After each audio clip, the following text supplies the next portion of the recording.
अस्सलाम वालेकुम दोस्तों, उम्मीद करता हूँ आप खैरियत से होंगे। आज मेरे वीडियो का टॉपिक बिटाजेनिक क्रीम के ऊपर है। बिटाजेनिक क्रीम जो कि टॉपिकली मुख्तलिफ तरह की कंप्लेंट्स में इस्तेमाल की जाती है। आगे वीडियो में हम इसको समझने की कोशिश करेंगे। बिटाजेनिक क्रीम में अगर एक्टिव इंग्रेडिएंट की बात करें तो इसमें मौजूद बीटामेथासोन, जिसका तल्लक स्टेरॉइड क्लास ऑफ मेडिसिन के साथ है, और इनका काम क्या होता है, अगर जिल्द पर कोई सोजश वगैरह का मसला है, इन्फ्लामेशन वगैरह का मसला है किसी भी इन्फेक्शन की वजह से, तो उनको कम करने के लिए बीटामेथासोन को इस्तेमाल किया जाता है।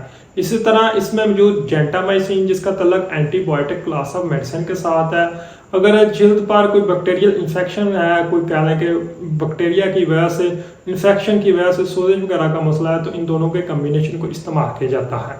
तो अब बात करते हैं बिटाजेनिक क्रीम के यूजेस की। बिटाजेनिक क्रीम को सोरियासिस के पेशेंट में इस्तेमाल किया जा सकता है, यानी कि अगर स्किन पर वाइट कलर के या रेड कलर के पैचेस बन रहे हैं तो उनके ट्रीटमेंट में बिटाजेनिक क्रीम को इस्तेमाल कर सकते हैं। इसी तरह बिटाजेनिक क्रीम को हर किसी के जिल्द पर फिंसी फोड़े वगैरह का मसला है, इन्फेक्शन वगैरह का मसला है, चेहरे पर दानों वगैरह का मसला है बैक्टीरियल इन्फेक्शन की वजह से, तो उनको ख़त्म करने के लिए बिटाजेनिक क्रीम को इस्तेमाल कर सकते हैं। बिटाजेनिक क्रीम को फोलिकुलाइटिस में भी इस्तेमाल किया जाता है। हेयर फॉलिकल की वजह से अगर कोई बैक्टीरियल इन्फेक्शन का मसला है, सोजश वगैरह का मसला है, तो उसमें इस्तेमाल कर सकते हैं। अक्सर जो ज़्यादा बड़े पिंपल्स वगैरह होते हैं या कह लें कि फिंसी फोड़े वगैरह होते हैं, तो उनमें सोजश और दर्द बहुत ज़्यादा देखी जाती है।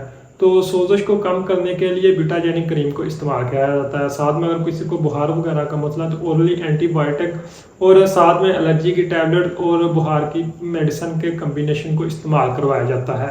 इसी तरह बिटाजेनिक क्रीम को सेबोरिक डर्माटाइटिस में भी इस्तेमाल किया जाता है। बालों में, स्कैल्प में अगर कह लें कि कोई इन्फेक्शन वगैरह का मसला है तो उसको कम करने के लिए इस्तेमाल कर सकते हैं। एक्जिमा में भी इस बिटाजेनिक क्रीम को इस्तेमाल कर सकते हैं। इसके साथ बिटाजेनिक क्रीम को मुख्तलिफ तरह की एलर्जी की प्रॉब्लम में भी इस्तेमाल किया जाता है, जिसमें सोजश को कम करने के लिए, बैक्टीरियल इन्फेक्शन से बचने के लिए भी इसको इस्तेमाल कर सकते हैं। अब बात करते हैं बिटाजेनिक क्रीम के तरीका इस्तेमाल की। बिटाजेनिक क्रीम को जिस जगह पर सोजश या बैक्टीरियल इन्फेक्शन वगैरह का मसला है, उस जगह को अच्छी तरह से साबुन से धो लें। खुश्क करने के बाद इसको दिन में सुबह शाम 2 वक्त में इस्तेमाल कर सकते हैं। इसकी बिल्कुल हल्की सी लेयर मुतलका जगह पर इस्तेमाल करें जो कि आसानी के साथ अब्जॉर्ब हो। इसके अगर साइड इफेक्ट की बात करें तो इसके इस्तेमाल से जलन वगैरह का मसला हो सकता है, स्किन ड्राई हो सकती है, वहाँ पर सोजश वगैरह का मसला हो सकता है। अगर इसकी ज़्यादा मिकदार आप इस्तेमाल करेंगे तो वहाँ पर सोजश होगी, क्योंकि ये प्रॉपर्ली अब्जॉर्ब ना होगी, और जल्द में एलर्जी, रेडनेस, सोजश वगैरह का मसला भी देखने को मिलेगा। इसी तरह इसकी अगर प्रिकॉशन की बात करें तो बच्चों में लंबे अरसे तक नेपी रैश के तौर पर इस्तेमाल नहीं कर सकते। इस तरह इसको इस्तेमाल करने के बाद बैंडेज वगैरह भी नहीं करनी चाहिए, आंखों वगैरह में इस्तेमाल नहीं करनी चाहिए। कान के अंदर वाले हिस्से में भी इसको इस्तेमाल करने से एहतियात करनी चाहिए। उम्मीद करता हूँ आज की वीडियो आपको पसंद आई होगी। वीडियो को लाइक कीजिए, चैनल को सब्सक्राइब कीजिए। शुक्रिया।